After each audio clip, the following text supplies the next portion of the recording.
Meus irmãos, a paz do Senhor. Amém. Eu sinto muito honrado em pela primeira vez fazer uso deste altar, dessa feita, sendo o orador deste claro. Eu quero magnificar os céus por esta dádiva e oportunidade de estar com vocês. Agradecer a Deus por hoje, por esta igreja, ao pastor Eliésio, ao mestre das Escrituras. Eu tive o privilégio de ouvir ensinar, aprendi profundo conhecimento da Bíblia. Louvo a Deus pelo Senhor, pastor. Que Deus levante mais homens assim, comprometido com a palavra, com o ensinamento das Escrituras. Nós estamos na geração, pastor, de pregadores rasos. Vivemos mais uma geração de profundidade. Deus abençoe a sua vida, a sua família. Deus abençoe. Obrigado por você deixar este humilde pregador da palavra. Ao Moisés, meu xará, pastor Moisés, obrigado pelo convite. Eu senti muito honrado em estar com vocês. Ao amado pastor, que Deus nos abençoe também. Eu acabei, pastor, eu me mudei de uma lição Francisco. O senhor morava aqui, a mesmo o senhor, a empresa mandou para lá, né? A gente estava lá e saímos de lá às 4 da tarde, chegamos quase agora. Mas Deus foi fiel, continua sendo fiel. Nos guardou em paz na trajetória para casa. Que Deus abençoe cada um de vocês também. Deus abençoe com revelo, tá bom? Eu tenho uma palavra de Deus no teu coração. Abra sua Bíblia comigo em Apocalipse, capítulo 6, versículo 17. Aqueles que não me conhecem, eu sou o pastor Moisés Silva. Bondade de Deus. Bondade de Deus e misericórdia do Senhor, irmãos. Pregamos o Evangelho desde os 13 anos de idade. E bondade, misericórdia e bondade. Porque João Batista disse que o homem não recebe nada se do alto não for dado. E Deus incapacita o homem, né? Eu sou escatólogo de formação, eu leciono no Apocalipse. Eu tenho 7 livros escritos sobre o Apocalipse. O primeiro chama o Tribunal de Cristo, onde eu falo onde será o tribunal, quem vai passar pelas dúvidas corriqueiras que nós temos. A segunda eu falo sobre o juízo final, indo de encontro com algumas seitas, né, heresias que falam acerca do juízo final. O terceiro livro é os 3 piores dias da humanidade aqui na Terra. O quarto, o dia que Deus virou as costas para Deus. Se você é longe do saber, gosta de conhecer um pouco mais sobre o Apocalipse, você pode acessar o nosso Instagram, colocando pastor, pastor Moisés Silva. Quando você entrar no Instagram, tem um link na parte de baixo dos livros em PDF. Tem alguns livros que estão em PDF, tá? Você pode baixar no seu netbook, no seu tablet, iPhone, por aí vai. E compartilhar com alguém que gosta da Bíblia também. Acesse, compartilhe, os livros são uma bênção, muitos edificadores sobre o Apocalipse. Amém? Amém. Apocalipse capítulo 6, versículos 17. Eu estou sucinto nas minhas palavras esta noite, mas vou deixar algo ardendo no meu coração. Glória a Deus. Porque é vindo o grande dia da sua ira, e quem poderá subsistir? Algum pastor tem alguma versão diferente da minha? A minha versão pessoal do pastor Moisés está diferente? Mesma coisa? O amado pastor também está diferente? Subsistir. A versão do pregador diz que poderá ficar de pé. A pregadora, né? Que poderá ficar de pé. Tem outras versões que diz que poderá suster-se. Suportar também. Quem poderá Suportar. Eu gosto muito da variedade das palavras, né? É muito gostoso, né? É gostoso. Quando você for ler sua Bíblia, tem em mãos uma tradução para ler um texto, porque a língua portuguesa foi escrita em português e o nosso português é o mundo latim. Então, quando traz para um texto, para ficar mais claro, tem no mínimo 2 ou 3 traduções. Glória a Deus. Eleve a sua mão esquerda para cima. Verbalize dizendo: Senhor Jesus, Senhor Jesus, fala conosco, Através da tua palavra. Se assim se Muito obrigado. O Senhor está perfeito. Você me dá só mais um pouco de retorno? Não mexe mais na só um pouco mais de retorno? Está perfeito. Perfeito isso não está. E mais um pouco de retorno está ótimo.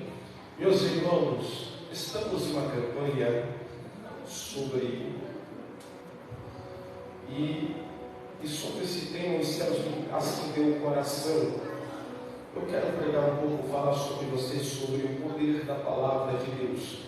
Porque é a palavra que liberta, é a palavra que transforma, é a palavra que dá vida e vida com abundância. Eu quero falar sobre o poder da palavra de Deus, que é através da palavra a transformação. Digo amém. Amém. O livro do Apocalipse está inserido no campo da escatologia bíblica. No tocante a este campo, existem 4 escolas de interpretação. 4 escolas que interpretam o livro do Apocalipse. Nós, ocidentais, o interpretamos em 4 divisões ou 4 correntes. A primeira corrente que estuda, que interpreta este poderoso livro chamado de Apocalipse, é chamado de futurista. Nós somos sabedores que os futuristas defendem a volta de Jesus em 2 fases distintas. Segundo esta corrente que chamamos de futurista, Jesus volta em 2 fases distintas à Terra. A primeira fase, segundo os futuristas, ele volta para o grande dia chamado de arrebatamento da igreja. Nós somos a geração do arrebatamento da igreja. Nós somos a geração que vai atravessar as 3 dimensões dos céus e vai ver Jesus face a face. Nós somos a geração que vai pisar na rua de ouro.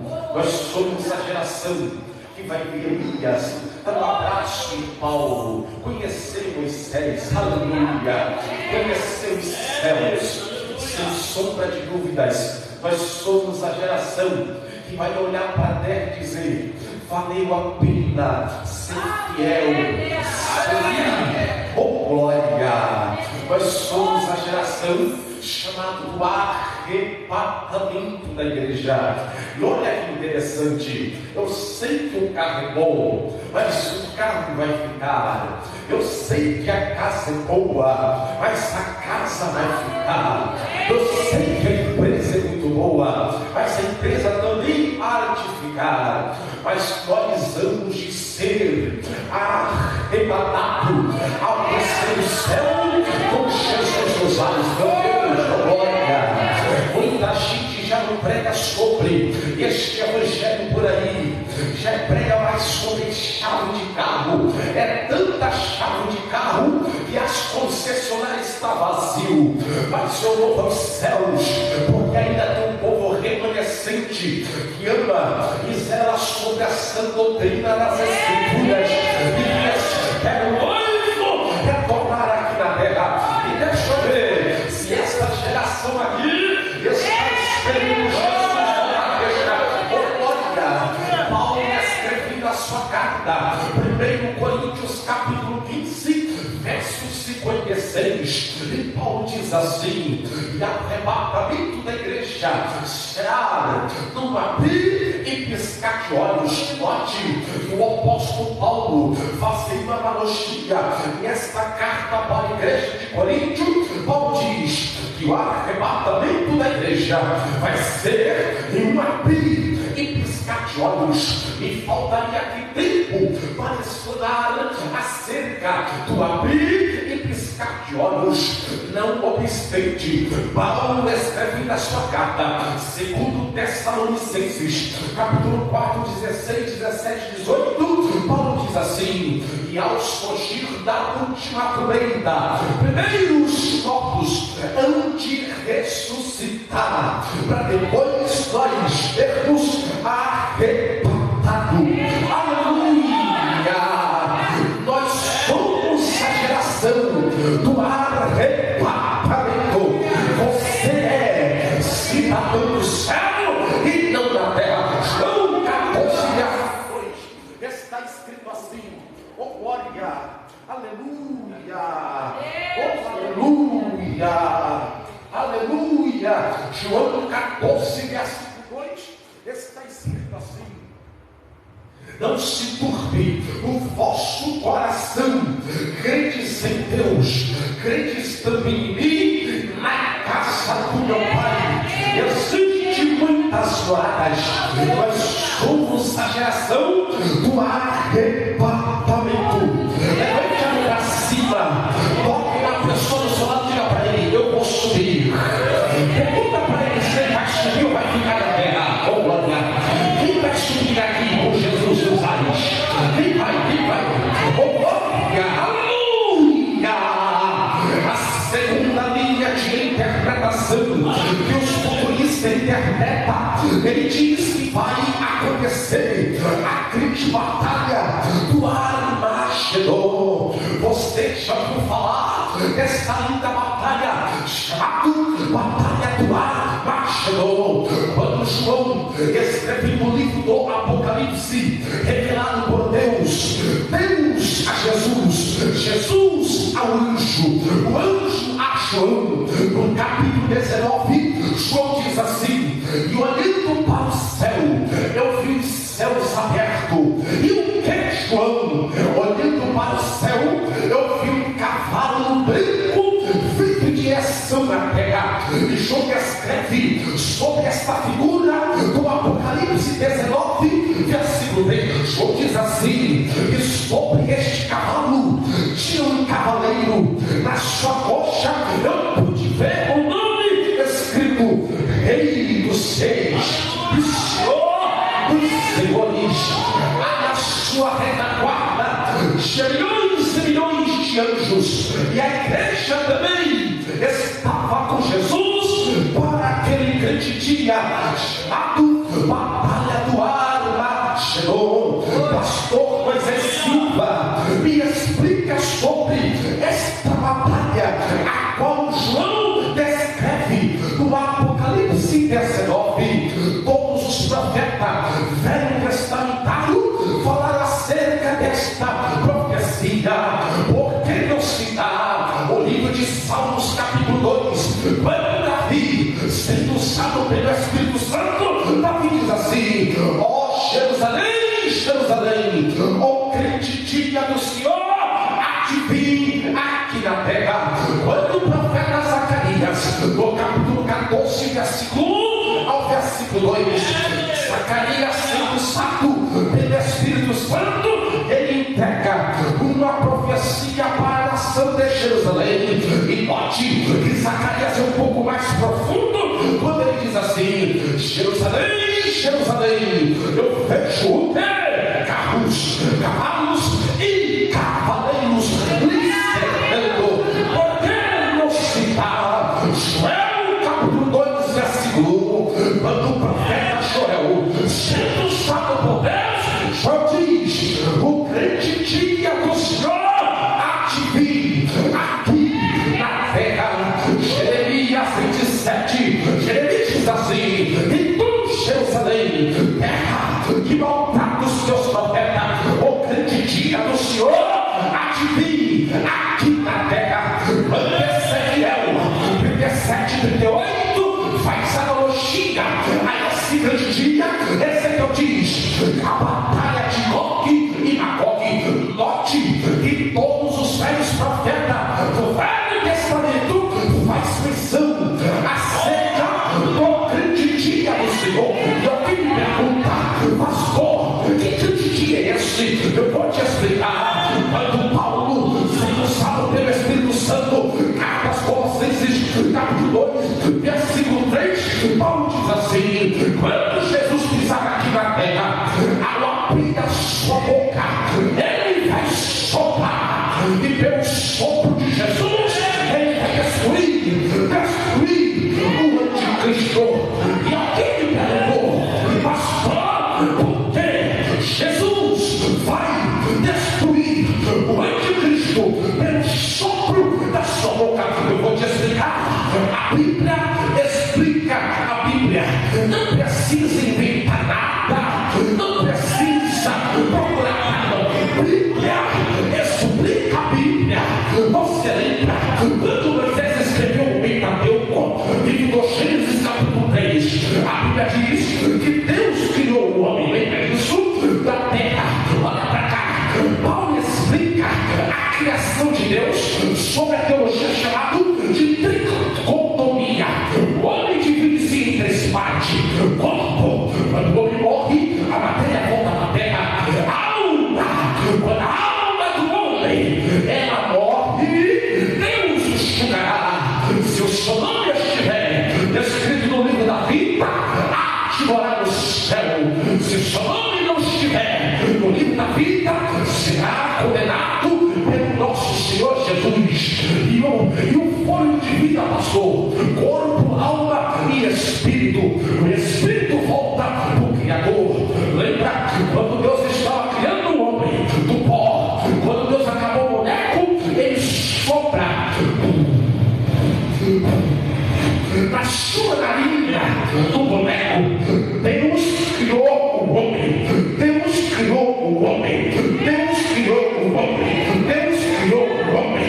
Deus criou o homem e soprou com seu fôlego a vida do homem. Somente Deus tem autonomia em reter, em tirar a vida do homem. E aqui, Apocalipse 19, naquele grande dia, quando Jesus pisar na terra, ele vai soprar. Por que soprar, pastor? Porque é Deus, o seu Pai, e o seu Filho Jesus, que comanda todas as coisas e tem todo o poder na criação. Deus soprou para trazer vida, e no juízo final, Jesus, o seu Filho, vai soprar para destruir o inimigo da igreja. Olha que interessante. Aqui eu mando recado para os esquerdistas, socialistas, que está achando que vai deixar a igreja. Essa igreja aqui, meu filho, tem um dono. O dono dessa igreja disse: e as portas do inferno não hão de prevalecer contra a minha igreja.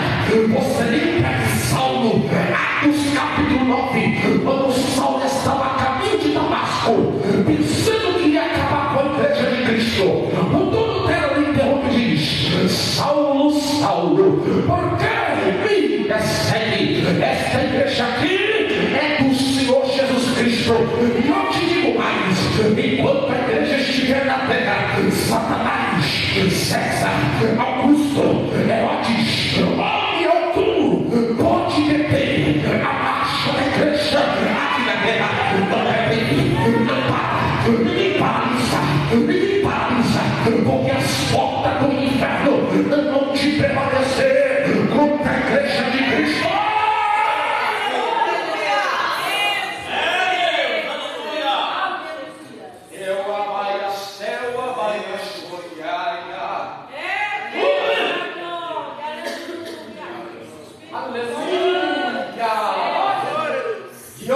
Sua pergunta: se Jesus voltar agora, você está preparado?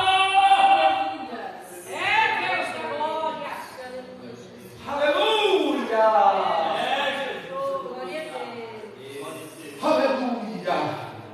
Não vou muito me aprofundar aqui no futurista, porque eu falei que ia pegar a chuva do tempo. Deixa eu correr um pouco. A segunda corrente que interpreta o livro do Apocalipse é chamado de idealista. Esta corrente advoga que somente o capítulo 12, quando a noiva, o dragão perseguindo a noiva, eles apenas acreditam no capítulo 12. A terceira corrente, que interpreta o livro do Apocalipse, é chamado de idealista. Eles acreditam que tudo que está escrito aqui nada é literal e alegórico. E a quarta corrente chama-se de preterista. Repita: preterista. Meu pastor, me aprofundar um pouco nessa corrente preterista. Para os preteristas, eles interpretam da seguinte maneira: tudo que está escrito aqui já aconteceu na era 70 depois de Cristo. Nós somos sabedores, segundo Eusébio, Irineu de Leão, país da igreja do primeiro século da era cristã, afirma com muita veemência que na era 70 depois de Cristo, sob a região da Palestina, um homem chamado General Tito Flávio Vespasiano. O General Tito Flávio Vespasiano era o homem mais poderoso da sua época, porque ele estava comandando o maior exército que existiu, que chama-se Exército Romano. Isto porque a terra teve 4 grandes domínios que dominou o globo terrestre. O primeiro império que dominou o globo terrestre é chamado de Império Babilônico. Quando Moisés escreve o livro do Gênesis, capítulo 11, versículos 4 e 5, Moisés vai dizer sobre Nimrod ou Nimrod. Observe que este personagem bíblico aqui, Moisés diz, ele era um poderoso caçador. A expressão aqui, utilizada pelo autor do texto, fazer referência a este personagem, poderoso caçador, significa poderoso opositor. Ele era um poderoso opositor a Deus, porque no capítulo 9, Deus diz para Noé, se esparce sobre a terra. No capítulo 11, Deus diz, vamos ficar juntos. No capítulo 9, Deus diz para Noé, vai e se multiplique. No capítulo 11, ele diz, vamos construir uma torre cuja intenção era tocar os céus. Nimrod foi a primeira prefiguração do anticristo. Vou repetir. Nimrod ou Nimrod foi a primeira prefiguração do anticristo, porque ele era opositor a Deus. Tudo que Deus queria fazer, ele queria desfazer. Ele deu início ao império chamado Império Babilônico, que depois cresceu geograficamente, em extensão, economicamente e culturalmente, sobre Nabucodonosor e o seu filho chamado de Nabucodonosor. O segundo grande império que dominou todo o globo terrestre é chamado de Império Medo-Persa. Vocês lembram de Esther? Quando Deus levanta Hadassah, aquela princesa, Deus levanta aquela jovem e faz ela rainha dos persas. E ela casa com o homem mais influente da sua época, para Deus dar livramento ao seu povo eleito e escolhido. O terceiro grande império que dominou todo o globo terrestre é chamado de Império de Alexandre o Grande. Pastor Moisés Silva, quem foi Alexandre o Grande? Segundo a história afirma que ele foi o maior conquistador do globo terrestre. Isto porque, na sua época, geograficamente, a terra dividia-se em 4 partes. Parte norte ficava a Etiópia, parte sul ficava a Índia, parte leste ficava a Palestina e parte oeste ficava a Ásia Menor. Olha que interessante, Alexandre o Grande foi um dos homens que conquistou parte norte, sul, leste e oeste. A Bíblia fala acerca dele. Mãe diz assim, eu sou baiano, mãe diz assim, meu filho, não vai para o céu quem não quer, porque tudo que aconteceu, está acontecendo e vai acontecer, está na palavra de Deus. Aqui é a bússola da humanidade. Aqui é a bússola que leva a tua alma para morar com Jesus Cristo de Nazaré.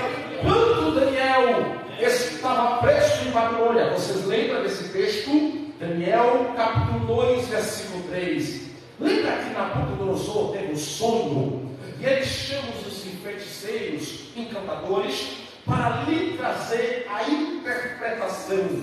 Mas Daniel, sendo usado por Deus, lhe traz a interpretação. E olha que coisa linda. Quando Nabucodonosor teve o sonho da estátua, a cabeça de ouro retrata ou fala do Império Babilônico.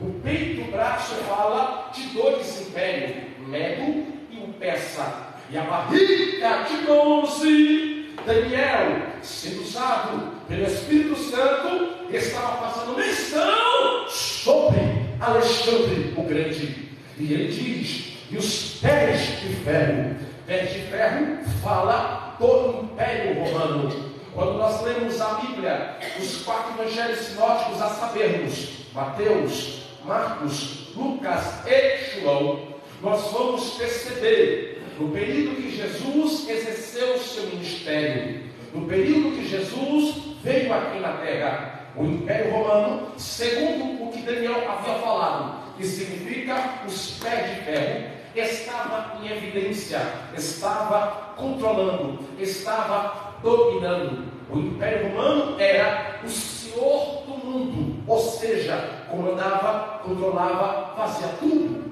Lembra de Jesus? Quando o Sinédrio prende Jesus, o Sinédrio prendeu Jesus e encaminha Jesus para quem? Para Pilatos, porque somente Pilatos, representando o Império Romano, tinha o poder de sentenciar o homem à morte. Quando Pilatos foi julgar Jesus, a sua esposa ali interrompe e diz: não toque neste inocente, eu passei a noite toda sofrendo por causa desse santo homem. Pilatos ouve aquilo, Pilatos se estremece de uma maneira tão forte no sua alma, que ele faz uma atitude dizendo: eu, Pilatos, eu lavo a minha mão sobre este inocente. E alguém me pergunta: pastor, por que foi que Jesus teve que morrer na cruz do Calvário? Lembra que eu te falei? Bíblia explica a Bíblia. Bíblia explica a Bíblia. Paulo, sendo usado pelo Espírito Santo, Paulo vai dizer que antes da fundação do mundo, antes da fundação do universo, Deus, segundo a sua vontade divina, havia reservado Jesus na cruz do Calvário. A cruz do Calvário não foi um acidente por causa de Adão. Vou repetir: a cruz do Calvário não foi um acidente porque Adão pegou. Adão, Deus não pegou, não foi pego de surpresa. Paulo diz que antes da fundação do universo, Deus, na sua onisciência, onipresença, havia separado o seu filho por nós. Você lembra de Gênesis, quando Deus desce aqui na terra, Deus olha para a mulher e diz: através do ventre que vai sair do teu ventre, vai sair um que vai esmagar a cabeça da serpente. Lembra de Malaquias? Malaquias, quando fala acerca do Messias. Lembra de Abacuque, capítulo 2. Lembra de Sofonias. Lembra de Ageu. Lembra de Jeremias 24, 27, 30 e 32. Lembra de Isaías 7, 8, 14, 15 e 17. Para acontecer a profecia de Cristo Jesus, Pilatos pergunta: quem vocês querem que eu solte? Barrabás ou Jesus? Para acontecer a vontade divina do Criador, do nosso Deus Todo-Poderoso, a humanidade escolhe Jesus. Jesus vai à cruz do Calvário, mas ao terceiro dia ele ressuscitou. E ele está vivo pelo século do século. É por isso que esse homem diz: porque ele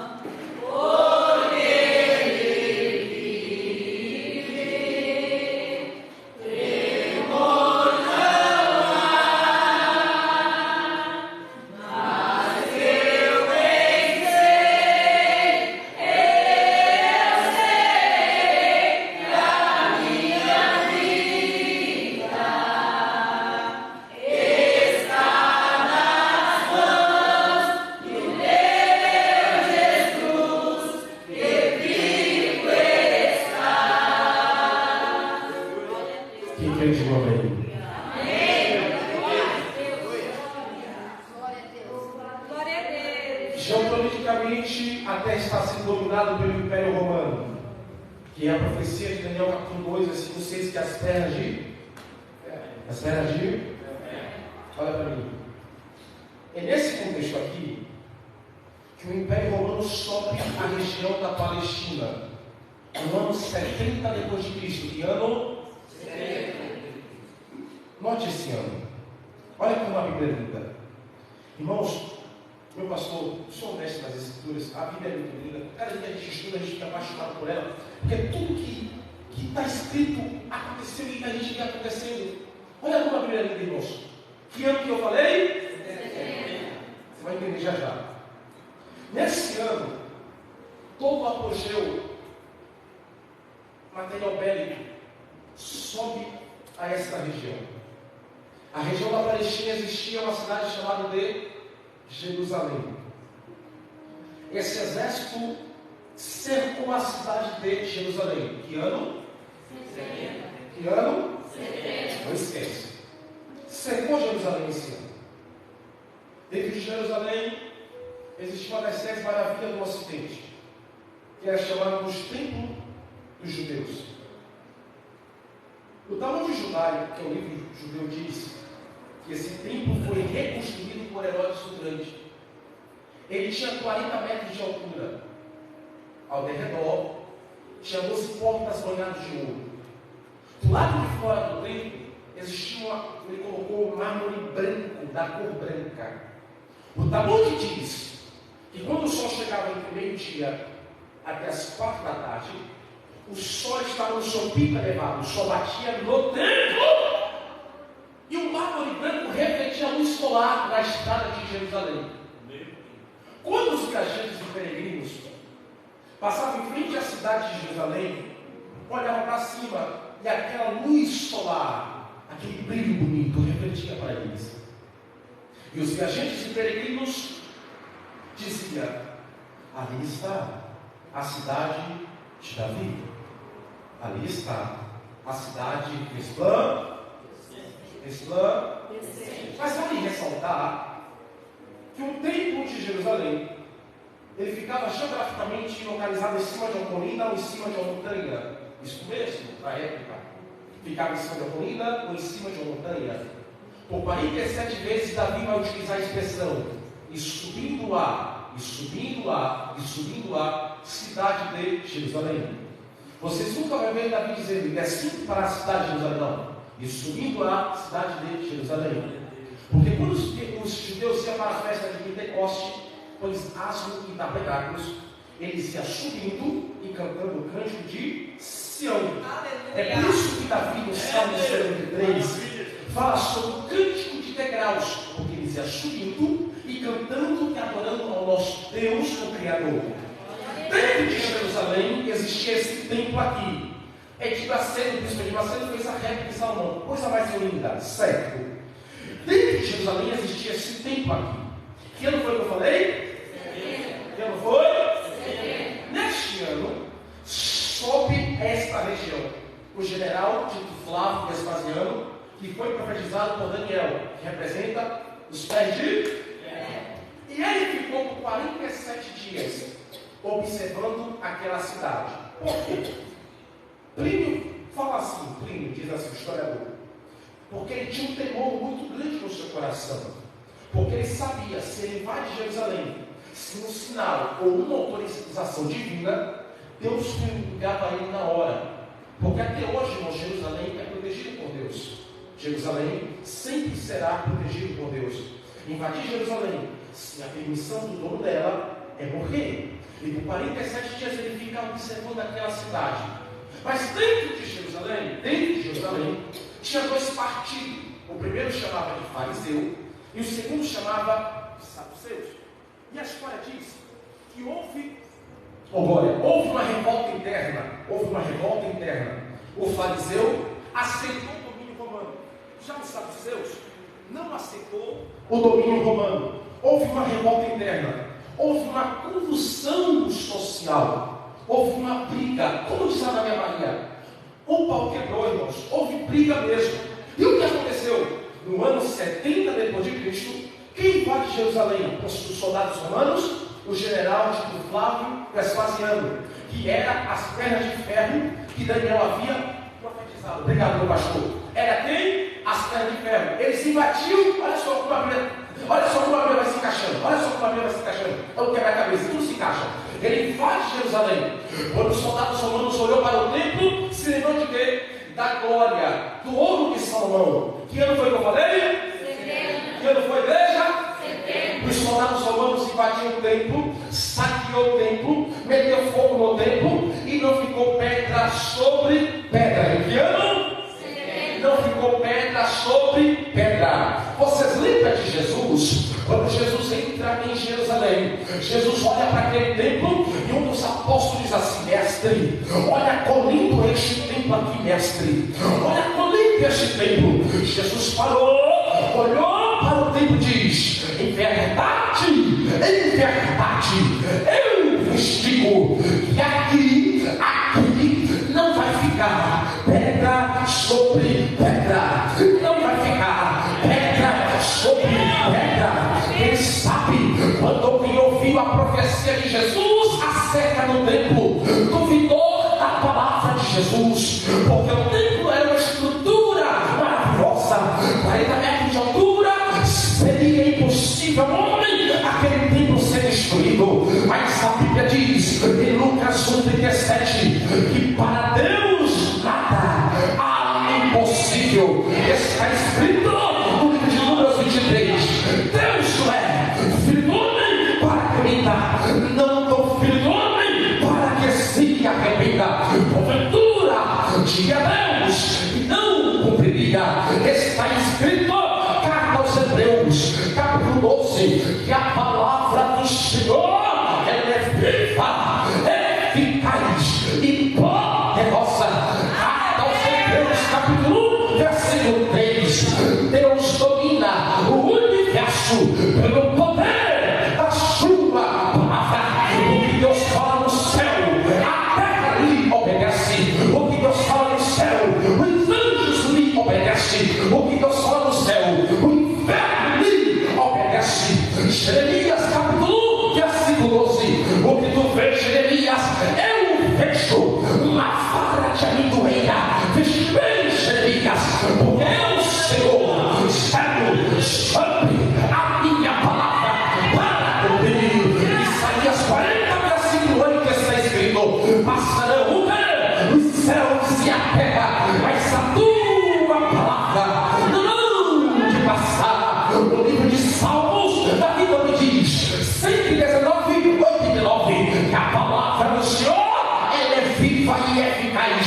Eu vim lá de São Francisco do Sul para te dizer uma coisa: aquilo que Jesus te prometeu, aquilo que o céu te prometeu, pela Satanás, pelos sonhos ou não, ele vai cumprir, porque a sua palavra ela tem poder. Jeremias diz que a palavra, Jeremias 23, que a palavra do Senhor é labareda de fogo, é martelo de não sabia. Eu vim aqui para dizer: a palavra de Deus ela tem poder, a palavra de Deus ela tem poder.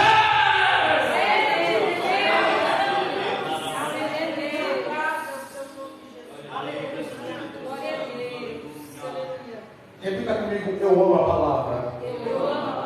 Mais forte: eu amo a palavra. E aqui eu finalizo para orar por você. Finalizo aqui. Doutor Lucas capítulo 5. Jesus chegou à cidade chamada Cesareia de Filipe. E o texto diz que naquela região os homens viviam de pesca. Precisavam buscar peixe para pescar.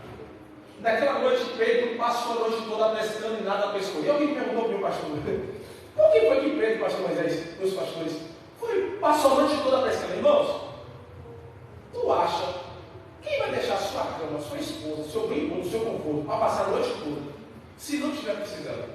Se a gente entender algumas características do texto, o texto diz para a gente, já te falei, Bíblia explica a Bíblia, já te falei, olha que interessante, o texto diz assim: Pedro era pescador. Agora pensar, se ele era pescador, ele precisava de um barco para pescar. Tudo que usa no da manutenção quebra. Então ele precisava de recursos para manter o barco. O texto diz, ele era pescador. Se era pescador, precisava de uma rede para puxar. Então ele tinha que manter o barco, a empresa dele, e pagar fornecedor. E o texto diz que Jesus curou a sogra, o homem era casado. Então olha para cá, ele precisava manter a empresa dele, pagar fornecedor e trazer um recurso para sua casa. Foi por isso que ele passou a noite toda, porque estava apertado, não tinha dinheiro para pescar e nada pescou. Até que Jesus chegou. Quem chegou? Jesus. Quando Jesus chega, Jesus diz: Glória a Deus. Já entendeu já? Glória a Deus. Pedro, se o Senhor lança a rede do lado de? Do lado de? Que lado? Que lado? É a Bíblia que fala que é direita, não? Que lado? Eita, glória a Deus. Aleluia. Que lado que é? Glória a Deus. Aleluia. Eu não sei, pastor, eu não sei se é falta de conhecimento, eu não sei o que é, mas eu não sei como é que pode que tem crente que toma Santa Ceia, canta, toca, prega e gosta da esquerda. Eu não entendo esse negócio, eu não entendo. Eu vou te explicar, pastor, por que eu não posso gostar da esquerda? Por 3 motivos. Por quanto motivo?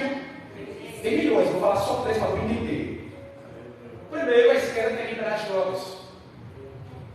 A gente olha, irmãos, para Deus libertar o traficante. Pergunte para a mãe que tem um filho drogado, o que ela já passou e passa com o filho dela. O filho lá pega tudo, rouba tudo. A gente chora para Deus libertar o traficante. Não vai liberar esse negócio. Segundo, a esquerda quer liberar o aborto. Jeremias diz: antes que tu formasse o fruto da tua mãe, Jeremias, eu te escolhi. Nós somos contra o aborto, nós somos a favor da vida. Terceiro, a esquerda quer pegar o seu pastor, nosso pastor aqui, colocar fazer homossexual. Que negócio é esse? Olha para cá. Nós somos de direita. Como assim, pastor? Certo é certo, errado é errado. Homem casa com mulher, mulher casa com homem e acabou. A esquerda quer colocar o comunismo e o socialismo aqui no Brasil. Quer colocar a ideologia de gênero. Aqui não, Satanás. Aqui tem homem que paga preço. Aqui tem mulher de oração. E a Bíblia diz: feliz é a nação cujo Deus é o Senhor. O Brasil é do Senhor Jesus Cristo. A tua casa é do Senhor Jesus Cristo. A tua família é do Senhor Jesus Cristo. Satanás não vai aqui fazer do Brasil uma Venezuela, porque o Brasil tem uma igreja vibrante na oração, comprometida com a palavra de Deus.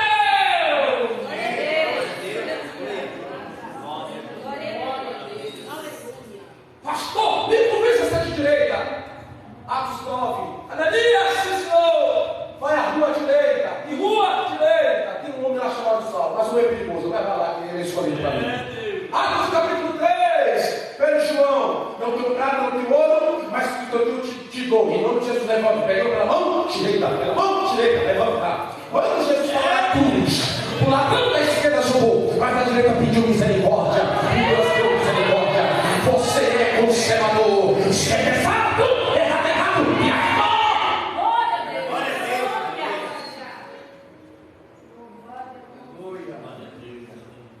Deixa eu voltar para o texto.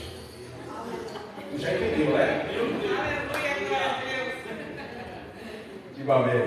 Deixa eu voltar para o texto. Aí Jesus chega e diz: Pedro, se Senhor, lança do lado de não é esquerda, mas direito. Lado direito fala de direção. Fala de quê? Direção. Para aqui, mais um pouquinho só. Para aqui, vai mais um pouquinho. Pode mais um pouquinho? Só mais um pouquinho, finaliza. Direção, olha para mim. A nossa geração com defeito faz tudo o que quer para depois perguntar a Deus: vou viajar. Tu já perguntou para Deus se dá vontade de Deus viajar? Faz tudo o que quer para depois perguntar para Deus. Lembra de Êxodo capítulo 13? O texto diz assim: saiu por um caminho lá do Egito. E o texto diz assim: e viu Deus. O que Deus viu, pastor? Olha lá, olha só que interessante. Lá na frente, irmãos, os filisteus fez uma armadilha para Israel. Os filisteus falaram assim: se Israel passar aqui, a gente destrói com ele. Aí o texto diz: e viu Deus. E viu Deus. E Deus pensou. Duas ações de Deus no texto: primeiro, Deus viu. Segundo, Deus fez. Se eu deixar o meu povo passar por esse caminho, os filisteus estavam tudo esperando para matar eles. E aqueles que sobreviver vai voltar para o Egito. E o que Deus fez? Deus levou o povo por aqui e levou para o outro. Deus agora. Aleluia. Deixa eu te dizer uma coisa. Deixa que Deus conduz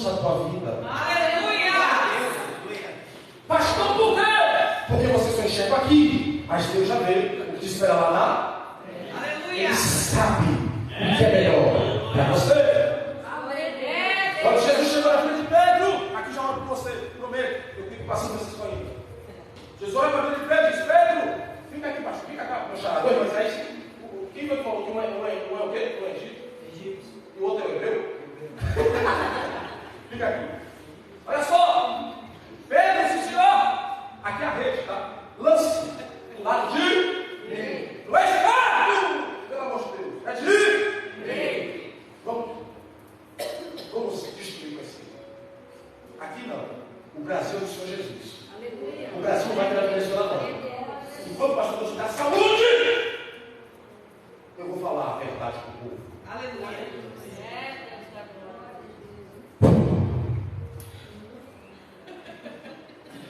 Baiana é doida, porque a gente recebe tanto som na cabeça, sabe? Mas baiana é gente boa, diga graças a Deus. Graças a Deus.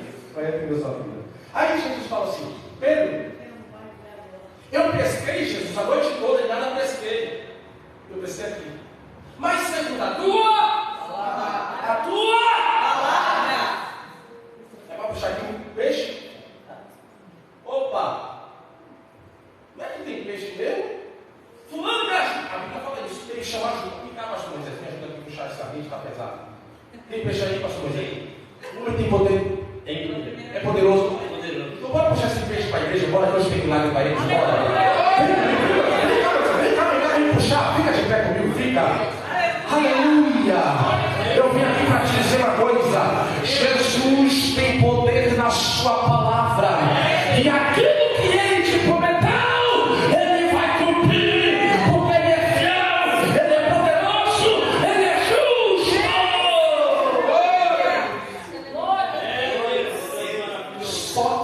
essa palavra. Sai do seu lugar, vem aqui na frente que eu quero dar para o poder da palavra de Deus.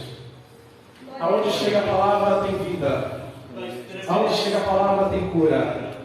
Paulo chegou em Éfeso pegando a palavra. Os feiticeiros colocou um livro de feitiçaria, de bruxaria, e começou a queimar. Porque aonde chega a palavra tem vida, tem restauração. Quando Jesus pisou em Caná, o demoniado veio até Jesus e o adorou, e Jesus expulsou pelo poder da palavra.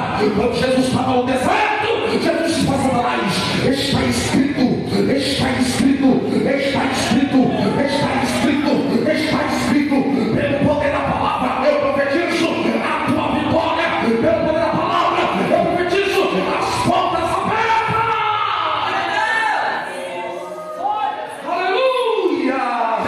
Eu amo a palavra. Feche meus olhos, deixa eu orar por você. Enquanto eu contar de 1 a 3, o Espírito Santo vai tocar em você, vai te restaurar de maneira gloriosa. Alabaria, chore, réu, canto, vale, sobre réu. Eu conto 2,95, vem Espírito Santo. 2,96. Ai, vai, chore, réu. 2,97. Fale para Deus o que você precisa. Fale para Deus. Fale para Deus. Fale para Deus. Fale para Deus. Eu vou descer. 2,98. 2,99. Eu compro 3. Vem Espírito Santo. Vem Espírito Santo. Eu não te conheço, homem. Nunca te vi.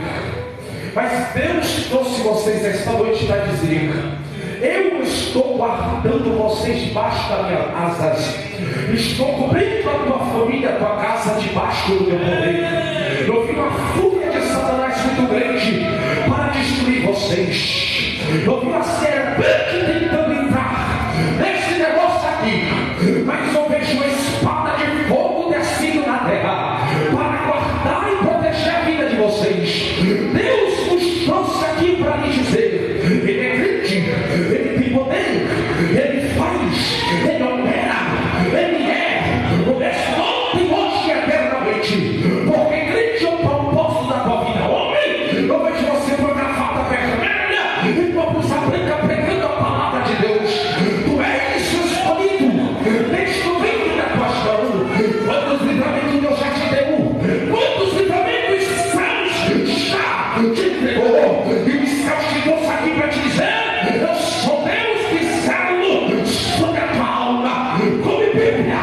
come Bíblia, porque tu vai ser muito usado pelos céus. Tu és profeta, eu vejo a espada na tua frente e uma Bíblia aberta. Assim diz o Senhor. Receba agora milagre pelo poder da palavra. Em nome de Jesus, recebe aí, pelo poder da palavra. Recebe portas abertas, recebe milagre, pelo poder da palavra.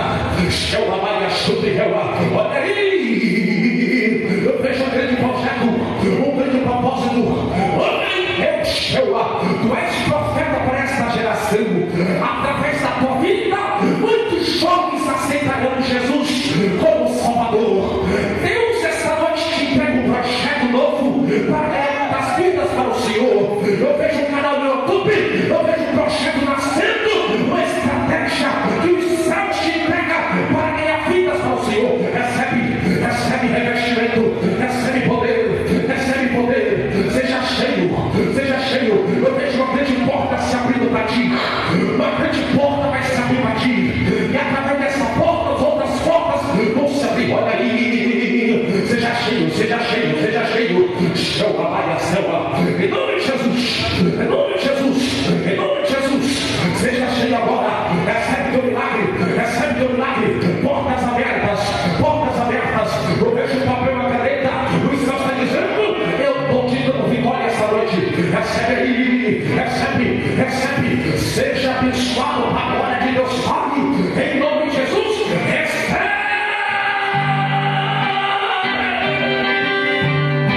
Já faz um tempo que você clamou, foi muitas vezes que você chorou, mas agora vem. Não vem. Então você pergunta por quê? Porque eu você torna não merecer. Eu sou meu filho. Perguntando a si mesmo, está Deus, e pega as outras coisas sobre Deus, essa toda luta vem. Não vem, então você não sabe o que fazer, a dor e o desespero não te deixa ver. Eu tenho uma porta contigo, eu sou contigo, o que Deus preparou é bem maior.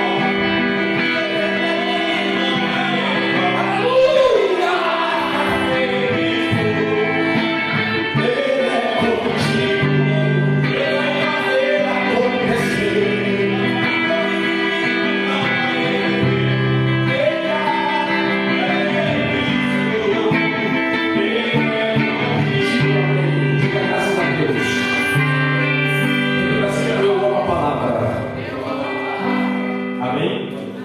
Meus irmãos, eu não terminei essa mensagem porque é uma série de mensagens. Mas eu posso voltar aqui depois para terminar ela? Posso? Posso mesmo? Vocês ficaram por aqui quase uma hora. Passou rápido. Passou. Olha assim, Bíblia. Coisa boa é a palavra.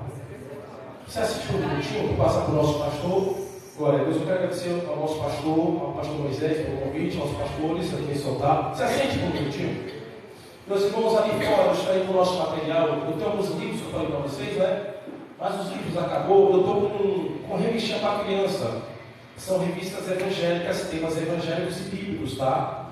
Essas revistas, cada revista tem lápis de cor. Eu tenho 5 cores ali, viu? Vermelha, azul, amarelo e rosa. Diga graças a Deus. A sua criança vai aprender 3 coisas. Primeiro, a coordenação mecânica. Por quê? Ela tem que pegar o lápis e pintar em cima dos painéis dos temas. Segundo, a coordenação motora. Porque tem alguns temas que é, tipo assim, muito fininho, então ela tem que pintar. Então ela vai praticar a coordenação mecânica e motora. E também a sua memória. Meus irmãos, humildemente eu peço a vocês. Eu comecei a trabalhar agora no tempo de 2 semanas. Eu passei 4 anos vivendo literalmente no ministério. Deus nunca deixou faltar nada. Deus me dava o melhor. Fique claro isso. E a gente já vem para cima e para baixo, temos melhores até pregando a palavra. Deus é Deus, digo amém. Mas ainda vou receber um salário, não recebi meu salário. E eu me mudei para São Francisco. E a casa que eu aluguei, eu preciso pagar R$1.000 de aluguel. humildemente, eu trouxe um materialzinho que é criança, para criança. Se você puder, leve um revistinho leve. Pastor, assim porque a gente aceita Bolsa Família, auxílio aluguel, vale refeição. Eu disse que tem uma tal de picanha por aí, né, pastor? Uma tal de picanha, eu não vejo essa picanha aqui ainda.